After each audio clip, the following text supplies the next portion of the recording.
Who do you think is the highest grossing touring band of all time? That's a hell of a question. Put it in your head right there. Biggest all time touring band. Biggest.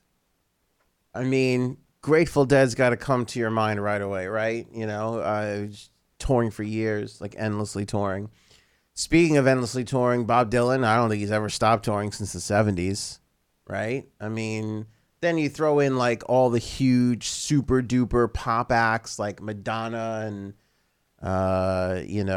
Michael Jackson when he was with us.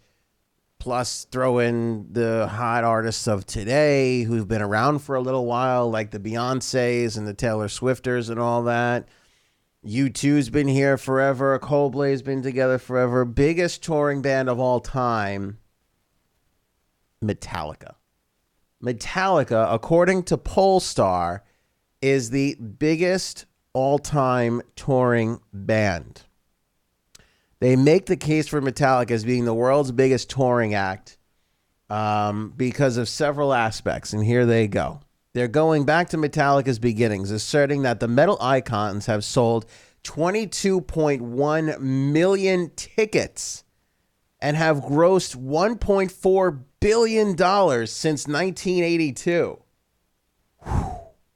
Huge numbers. Guns N' Roses, AC/DC also come to mind, surpass all these guys. Now, they say, according to Pollstar, that U2 has actually sold more tickets. Metallica is second behind U2 in ticket sales. But among the considering factors, Metallica has performed in 48 countries and all 7 continents, including Antarctica. Now, where was U2 when Antarctica needed a concert? Where were they? Nowhere to be found. I think U2's anti-Antarctican. Anti-Antarcticans? Product red. Pfft. Don't act like you're doing good for the world. What about Antarctica, Bono? What about Antarctica? Metallica went there. They went there and they played a show. Freezing cold temperatures. In fact, it was so cold they couldn't have amplifiers. They all had to wear headphones. Everybody in the audience, Metallica, we're looking at it in the studio. Everybody in the audience, they sat in a bubble and they had to wear headphones to listen because they couldn't power up amps because it was freezing cold. Okay? That's dedication, my friends. And I'm not, I'm not slamming U2. I'm not down with their anti-Antarctica policies. I think Antarctica people are people like everybody else. Okay? I just view the world different than Bono does. Okay? I see everybody as people. Apparently, Bono and The Edge do not. And isn't it funny how The Edge doesn't want to go all the way down to the edge of the map there and visit the people of Antarctica? Let's also point out that. A little bit of ironic nature. Anyway, the point is this. They've sold 22.1 million tickets. They sold $125 million worth of T-shirts and other concert memorabilia in North America since the Black Album was released in 1991. Metallica shows no signs of slowing down either, as their current worldwide tour has grossed $430 million on the sale of 4.1 million tickets. That's unbelievable. I also have to give, and I don't want to make the YouTube people feel bad here, because I like U2. But I got to give the Metallica people the props on the merch. They got better merch.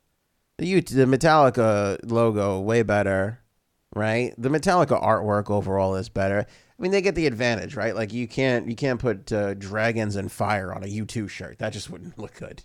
It's just not, doesn't really represent the band. And dragons and fires kind of looks cool, especially amongst the, metal loving community.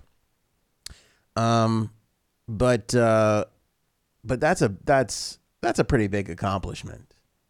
That's a pretty big accomplishment. Now, we talked about this a little while ago because U2 just got ousted by Ed Sheeran for biggest tour, but that's biggest tour of all time. So that's one tour. This, they're looking at an overall career of touring, merch, places visited, sales, ticket sales, money collected, all that kind of stuff. I was actually a little surprised. Because in my heart of hearts, I kind of threw the Grateful Dead in there because I just felt like they have been going for so long, Like how could and selling so well, how could it not be them?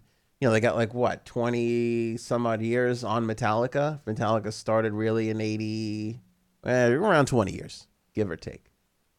You know.